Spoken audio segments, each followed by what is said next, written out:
उस तरह से अनुकृतार्थ करें।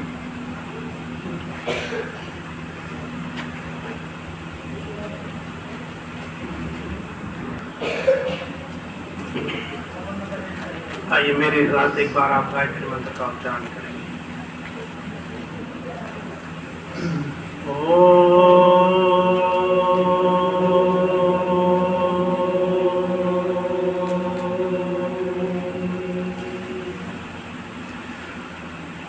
ओम भूर्भुवः स्वः तत्सवितुर्वरेण्यं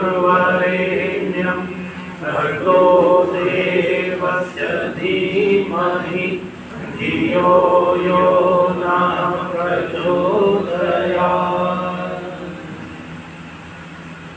ॐ यो भूतं च भव्यं च सर्वं यश्चाधितिष्ठति त्वरेयस्य च केवलं तस्मै ज्येष्ठाय ब्रह्मणे नमः। अग्निर्दधातु मे तेजो वायु प्राणं दधातु मे पृथिवी बलमादद्या शिवश्चापो दिशन्तु मे। ॐ शान्ति शान्ति शान्ति।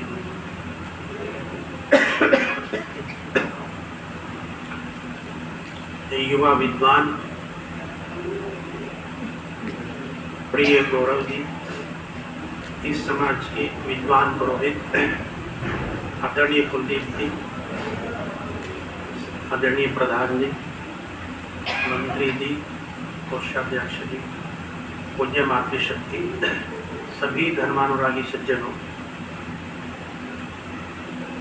आपने बड़ी श्रद्धा पूर्वक सुबह आकर के इस यज्ञ में आहुतियाँ दी हैं और इस यज्ञ में आहुतियाँ दे करके आपने अपने मन, तन, हृदय को प्रसन्न किया है, इस वातावरण को शुद्ध पवित्र किया है और अपने आप को कृतार्थ किया है। पिछले कुछ समय पूर्व ब्रह्म यज्ञ के ऊपर हमने चर्चा की थी, तो आगे उसी श्रृंखला में चर्चा करेंगे, लेकिन पहले मेरा फिर वही कथन है कि मुझे आपके चेहरे बहुत गंभीर लग रहे हैं और जब गंभीर चेहरे होते हैं तो सामान्य रूप से चर्चा नहीं हो पाती, बातचीत नहीं हो पाती है। तो आपने बड़ा अच्छा कार्य किया है। यज्ञ वही श्रेष्ठ तमम कर्म, दुनिया का सबसे श्रेष्ठ कार्य आपने किया है। तो प्रसन्नता के साथ में बैठे, मुस्कुराहट के साथ में बैठे। तो प्रश्न ये है कि यज्ञ और हवन में कोई अंतर है क्या? फिर प्रश्न सुने, हवन और यज्ञ में कोई अंतर है क्या? विदुषी हमारे बीच में महिला बैठी हुई है, आचार्य जी, तो उनसे तो निवेदन है कि वो तो नाम बताएं। शब्दों में अंतर है तो अर्थ में तो अंतर आएगा। तो क्या अंतर है?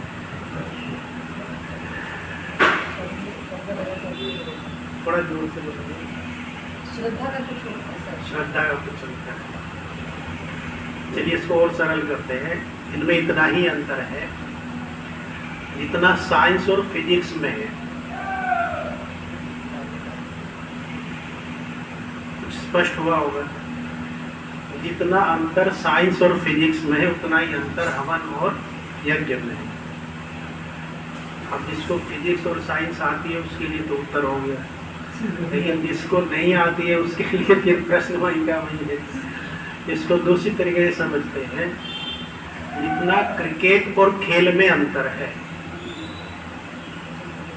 जितना क्रिकेट और खेल में अंतर है। अब समझ आ गई? केवल क्रिकेट ही खेल नहीं है, लेकिन क्रिकेट एक खेल है ऐसे ही हवन और यज्ञ में अंतर है। क्या अंतर है? पूर्णता और एकात्मता। जी, ऋषि दयानंद ने कहा यज्ञ की परिभाषा लिखते हुए, यज्ञ के विषय में बताते हुए, अग्निहोत्र से लेकर के अश्वमेध पर्यंत वो क्या है?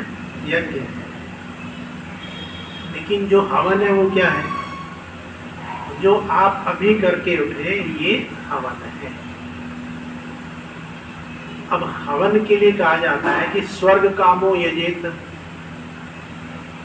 वृष्टि कामो यजेत, पुत्रेष्टि कामो यजेत।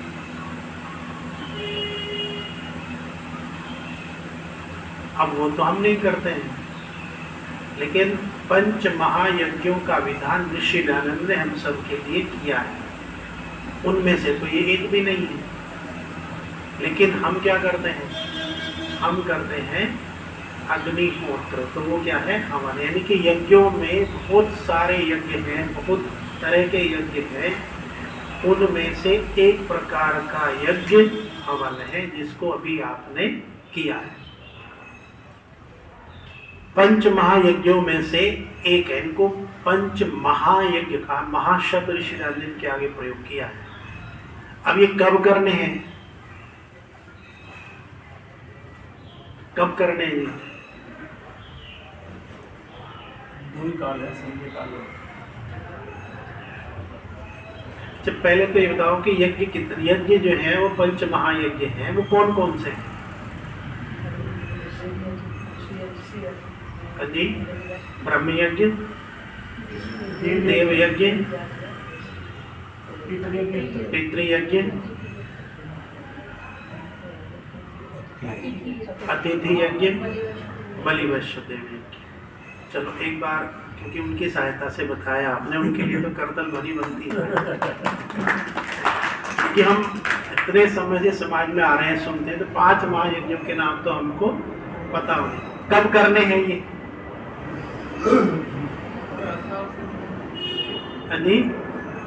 अतिथि यज्ञ कब करेंगे?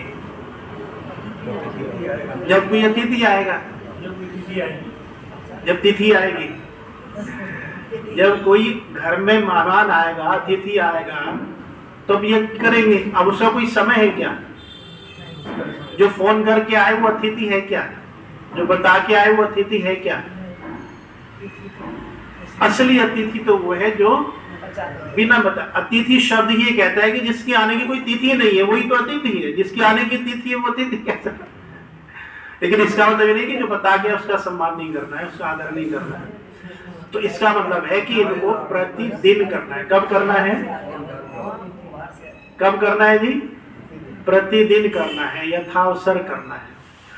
फिर श्री राम ने कहा कि यज्ञ का दूसरा बताते हुए, परिभाषा बताते हुए कहा, अतिथि विद्वानों का सत्कार। क्या कहा? विद्वानों का सत्कार। अब विद्वान कौन है? नहीं, मैं तो विद्वान नहीं। हमारे विद्वान तो किसी ने कहा कि आजकल ये कहा जाता है, या ऐसा लोग कहते हैं कि हम अपने से बड़ा विद्वान तो किसी को मानते ही नहीं है। अपने से बड़ा विद्वान हम किसी को मानते नहीं है। और जब किसी को अपने से बड़ा विद्वान नहीं मानेंगे तो क्या हम किसी का सत्कार कर पाएंगे? नहीं कर पाएंगे। तो कहे कि हम विद्वान हो सकते हैं, हम ज्ञानी हो सकते हैं। किसके? एक सीमित दायरे के, एक सीमित विषय के। कुछ विषयों के हो सकते हैं, किसी एक के नहीं, कुछ विषयों के हो सकते हैं। तो क्या हम उनको विद्वान कहते हैं? हाँ, वो उस विषय के विद्वान हैं। लेकिन क्या हम उनको विद्वान कहते हैं? तो विद्वान किसको कहा है? विद्वान कहा कि जितने भी संसार में ज्ञान है, जितने भी विषय हैं, भले ही उन सबको हम जानते हों, अलग अलग हो जानते हों, लेकिन विद्वान व्यक्ति वो है जो हमें आत्म परमात्मा से मिलने का ज्ञान देता है। जो हमें परमात्मा के नजदीक जाने का व्यवहारिक ज्ञान देता है, असली विद्वान वही है। उससे बड़ा विद्वान दुनिया में कोई नहीं है। अब उस विद्वान को का सत्कार कब करें? जब वो मिले तब उसका सत्कार करें। घर में आए तो सत्कार करें। अब सत्कार करने के तरीके बहुत हो सकते हैं, मैं उसमें नहीं जाता हूं, ठीक है। तो यज्ञ शब्द में जब हमने कहा तो हवन एक है, उनमें से यज्ञ बहुत तरह के हैं। उन यज्ञों में से ब्रह्म यज्ञ पर हमने चर्चा की थी। अब आता है हमारा ये दैनिक यज्ञ। इस दैनिक यज्ञ से पहले, इस पर आने से पहले यज्ञ का और विस्तृत जो क्षेत्र है, हम उसको थोड़ा सा विचार करें, उसको समझें। गीता के अंदर ये कहा गया है कि अशिष्टा यज्ञ शिष्टा सिनः संतो मुच्यन्ते सर्व किल्बिषः। यज्ञ से बचे हुए को खाने वाला, यज्ञ से बचे हुए को खाने वाला सब पापों से मुक्त हो जाता है। कौन कह रहे हैं इस बात को? श्री कृष्ण जी कह रहे हैं गीता के अंदर। अब यज्ञ की जो भावना है उसको समझने के लिए थोड़ा सा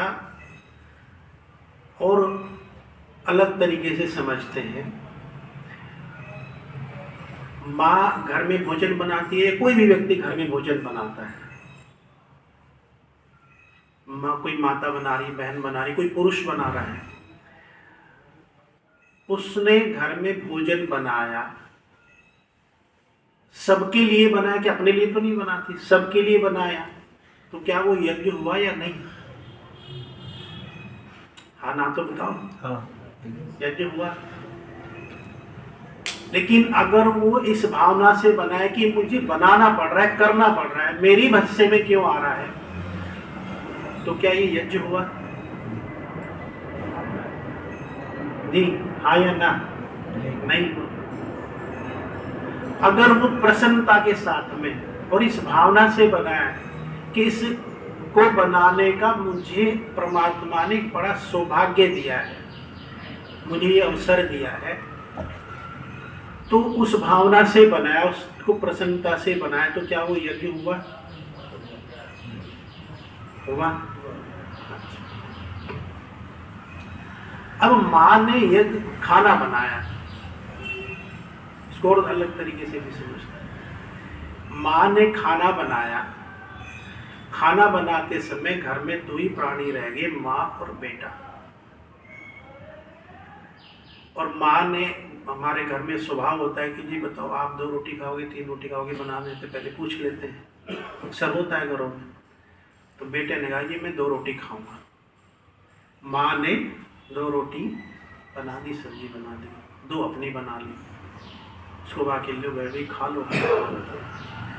अब बेटे को खाना अच्छा लगा, स्वादिष्ट लगा, उसने 4 खा ली। उसने 4 रोटियां खा ली। अब माँ प्रसन्न हुई या नाराज हुई? प्रसन्न हुई। माँ ही बता रही है, प्रधान जी कहाँ से इस बात की प्रसन्न हुई कि नहीं? क्यों प्रधान जी, प्रसन्न हुई या नहीं हुई?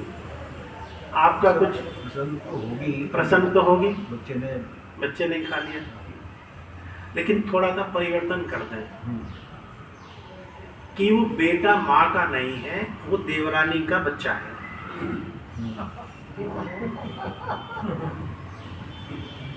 किसका बच्चा है जी? देवरानी का बच्चा है। तो क्या वो प्रसन्न हुई? नहीं, होनी चाहिए की बात नहीं कर रहे हैं। हाँ जी, उस बच्चे के अटैचमेंट के ऊपर थोड़ी भावना में फर्क आएगा। और अगर वो उस जेठानी का बच्चा है जिससे रोज तू मैं होती है, वो आएगा ही नहीं। तो नहीं, बाई चांस बन गया ऐसा संयोग, तो क्या वो यज्ञ हुआ? कौन से वाला यज्ञ हुआ? खुशी से निकला है। ऐसे ही हमारे साथ में जीवन भर है, जिस भी कार्य को करने पर हम दूसरों के लिए करते हैं, समाज के लिए करते हैं, दूसरों के लिए करते हैं और उसमें हमें प्रसन्नता हो, तो वो क्या है? यज्ञ है। उसी भावना के लिए कृष्ण जी कह रहे हैं कि यज्ञ शिष्टा सिना संतो मुच्यंते सर्व किल विषय। आप यहाँ पर यह कार्यक्रम करते हैं बड़े बड़े, भगवान की कृपा से, यदि भगवान की कृपा से कभी आपका भोजन भंडारे में कम नहीं पड़ता, नहीं पड़ता। लेकिन कभी बाई चांस ऐसा हो कि जो खिलाने वाले कार्यकर्ता लोग हैं उनके लिए नहीं बचा, हो जाता है कभी ऐसे। यहाँ नहीं होता, कहीं और ऐसी परिस्थिति की कल्पना है, तो क्या वहां पे खिलाने वाले प्रसन्न हुए या नहीं? जो आयोजक लोग हैं उनको ये तो संतुष्ट है कि चलो जो लोग आए थे उन सब ने खाया, लेकिन हाँ थोड़ा सा इनके लिए भी हो जाता तो अच्छा रहता। उनकी भावना ये नहीं कि मुझे नहीं मिला, इसके लिए चिंता नहीं है। चिंता ये कि और भी लोग थे, इनको भी मिल जाता तो अच्छा रहता। कहने का मतलब क्या हुआ कि यज्ञ उस भावना का नाम है जिसको हम प्रसन्नता के साथ में दूसरों के लिए करते हैं, वो क्या है? यज्ञ। अब ये यज्ञ के अंदर देव यज्ञ क्या है, दैनिक यज्ञ क्या है, इसको हम क्यों करते हैं, क्यों करना चाहिए हमें? तो इसको एक कहानी के माध्यम से बताता हूँ, क्यों समझ में आया कि क्यों करना चाहिए। एक बहुत सुंदर युवक, देखने में बड़ा सुंदर, अच्छी कदकाठी, बोल चाल में, व्यवहार में बड़ा अच्छा, सभ्य शिष्ट व्यक्ति, वो मृत्यु के बाद में स्वर्ग लोक पहुंच गया। कहाँ पहुंच गया जी? मृत्यु के बाद में स्वर्ग लोक पहुंच गया। तो जब स्वर्ग लोक पहुंचा, एक समझने के लिए कथानक है, तो उसमें कहते हैं कि जी उन्होंने जो देवता थे वहाँ के न्यायकर्ता ने भी इसको क्या जन्म दिया जाए आगे, न्याय के चित्रगुप्त को बुलाया, कहने से कर्म तो बड़े अच्छे, इसको तो फिर से क्या बनाओ, फिर से इसको मनुष्य बना दो। क्या बना दो? मनुष्य बना दो। अब जब ये बात हुई तो तभी जो है वहाँ पर एक देवता हाथ जोड़ के खड़े हो गए, वायु देवता हाथ जोड़ के खड़े हो गए। उन्होंने ये कहा कि ये व्यक्ति बहुत अच्छा है, जब भी तैयार होता है तो बड़ी अच्छी सुगंधित हवा जो है अपने ऊपर लगाता है, जब कहीं जाता है तो बड़े अच्छे से रहता है। पर ये इसने इतने वर्षों में, जब इसका पिछला जन्म था उसमें इसने मुझे जब भी छोड़ा है तो दूषित करके ही छोड़ा है। इसने मेरा उपयोग तो किया है, लेकिन मुझे शुद्ध करने के लिए इसने कभी भी कोई कार्य ऐसा नहीं करा है कि जिससे मैं शुद्ध हूँ। मेरा इसके ऊपर ऋण है, मेरा ऋण दिलवा दो इससे, फिर आप इसको मनुष्य बनवा। परमात्मा ने कहा कि भाई जा, अब तुझे जो है वायु को शुद्ध करने के लिए वृक्ष वनस्पतियों में जा, फूल वाला पेड़ बन, इस वायु को शुद्ध कर। जब उससे मुक्त हो जाए, ये कह दे कि जी हाँ इससे मेरा ऋण पूरा हो गया, तो आना तुझको मनुष्य बना दे। अब फिर वो उससे मुक्त होकर क्या आया, फिर उसको मनुष्य बनाने के लिए प्रभु तैयार हुए। तो फिर एक देवता दूसरे हाथ जोड़ के खड़े हो गए। अब जल देवता हाथ जोड़ के खड़े हो गए। उन्होंने कहा जी इस व्यक्ति ने मेरा उपयोग तो बहुत किया, सारा जीवन मेरा उपयोग किया है, पर मुझे स्वच्छ करने के लिए कभी इसने योगदान नहीं किया, दूषित ही किया है। प्रतिदिन सुबह शाम इसने मुझे दूषित करके ही छोड़ा है, शुद्ध करने के लिए कुछ नहीं किया। तो मेरा भी इसके ऊपर ऋण है, मेरा भी इससे ऋण दिलवा दो, ब्याज से दिलवा दो, तो फिर आप इसको मनुष्य बना लेना। तो परमात्मा ने कहा कि जाओ भाई इसका ऋण पूरा करो, तुम मछली कछुआ इत्यादि बनो, जल को स्वच्छ करो। जब ये कह दे कि जी मेरा ऋण पूरा हो गया, तो फिर आना फिर आपको मनुष्य का जन्म दे देते हैं। तो कहा है कि अगर हमें इस तरह के जीवन में योनियों से बचना है तो हमें क्या करना है, ये दैनिक यज्ञ करना चाहिए। स्पष्ट हुआ क्यों करना चाहिए? हमारा जन्म से लेकर के मृत्यु तक हम इन देवताओं देवों का उपयोग करते हैं। एक क्षण इनके उपयोग के बिना हमारा जीवन नहीं रह सकता, नहीं बन सकता। अब इनको प्रतिदिन जितनी मात्रा में हम अपने जीवन यापन के लिए प्रदूषित करते हैं, उसको शुद्ध करने का एकमात्र ऐसा उपाय जो सबको शुद्धिकरण करता हो, तो उसको ऋषि मुनियों ने बनाया, बताया, वेदों ने बताया कि वो है ये यज्ञ।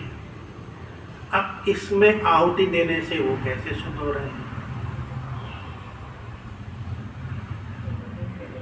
वैज्ञानिकों ने कहा कि इस यज्ञ के माध्यम से जब आप यज्ञ के अंदर आहुतियां देते हैं, शुद्ध घृत की आहुति देते हैं, तो इस यज्ञ के अंदर सामग्री के प्रकार हैं। इस यज्ञ में आहुति जिनसे हम देते हैं सामग्री को, उसको बोलते हैं हव्य द्रव्य। उन हव्य द्रव्य को ऋषिराज ने 4 भागों में मोटे तौर पर बांटा है। फिर विद्वानों ने उसको 4 रूप में उसकी थोड़ी सी और व्याख्या की है। कुछ संकेत, कुछ थोड़ा संकेत ऋषिराज ने भी दिया है, संस्कार विधि के अंदर बताया है। सबसे पहले बताया है उसके अंदर पुष्टिकारक द्रव्य। कैसे द्रव्य जी? पुष्टिकारक द्रव्य। फिर बताया सुगंधित द्रव्य। कैसे द्रव्य? सुगंधित द्रव्य। तीसरा बताया है रोगनाशक द्रव्य। कैसे द्रव्य? रोगनाशक द्रव्य।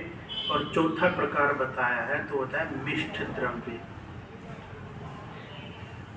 रोगनाशक, सुगंधित द्रव्य, पुष्टिकारक द्रव्य और मिष्ट द्रव्य। इनसे हम आहुतियां दें, इनसे हम आहुतियां दें। अब औषधियों में बहुत तरह की औषधियां हैं, उनका उसमें उपयोग किया। मैं उसमें भी नहीं जाता हूँ कि अब मैं उसमें से कुछ चीज़ें हैं कि जो रोगनाशक हैं, औषधियां हैं। उन औषधियों में ऐसी औषधियां जो सबके लिए कार्य करती हैं, तो जैसे गिलोय है, अपामार्ग है, और भी बहुत सारी इस तरह की द्रव्य उन्होंने औषधि द्रव्य गिनवाए हैं। पुष्टिकारक में आपका ये घृत तो है, ये पुष्टिकारक और सुगंधित में। उसके साथ में पुष्टिकारक में आपके ये जो ड्राई फ्रूट्स आते हैं, इनको गिना गया, अन्न को गिना गया, तो ये क्या है? पुष्टिकारक है। जो है, यव है, उड़द है, इत्यादि चीज़ें भी उसके अंदर गिनी गई हैं। तो अब हम इनसे जब आहुतियाँ देते हैं तो ये यज्ञाग्नि को क्या कहा गया है? ये अग्निर्वै देवानां मुखम। अग्नि क्या है? देवताओं का मुख है। और आता है मंत्र अग्निदूतम वृणीमहे। क्या मंत्र आता है? अग्निदूतम वृणीमहे। कि जो अग्नि है ये क्या करती है? ये अपने पास दिए हुए को नहीं रखती है। जैसे हमारा मुख है, वो उसको पेट के अनुकूल बना करके उसको आगे भेज देता है। किसके अनुकूल बना करके? पेट के अनुकूल बना करके। तो ये जो अग्नि है, ये देवताओं के अनुकूल उस हवि को बना करके उनको यथावत प्रेषित कर देती है। अब वायु शुद्ध होती है तो हम सबको सामान्य रूप से स्पष्ट हो जाता है, समझ में आता है। लेकिन कोई व्यक्ति, जब ये बता रहे थे विद्वान व्यक्ति, तो कोई व्यक्ति बाहर से आया, वो कहता है कि जी आप जो है, ऐसा कई बार तो मैंने सामने देखा, कह रहे जी आप, उसको परेशानी थी ये, जैसे कहते हैं सारे समाज इकट्ठे हो जाते, हवन करते, घी फूकते हैं, उसको परेशानी। कहता है इतना घी किसी को खाने को देते तो उसके शरीर में लगता। क्या शब्द है उसके? कि इतना घी किसी को खाने को देते तो उसके शरीर में लगता, व्यक्ति तंदुरुस्त होता है, पहलवान बनता है। अब उससे ये पूछे कि इतना घी जो दिया है इस अग्नि ने उसको, वो तो एक को लगता पर ये सबको लग रहा है। अब इससे जल कैसे शुद्ध हो रहा है?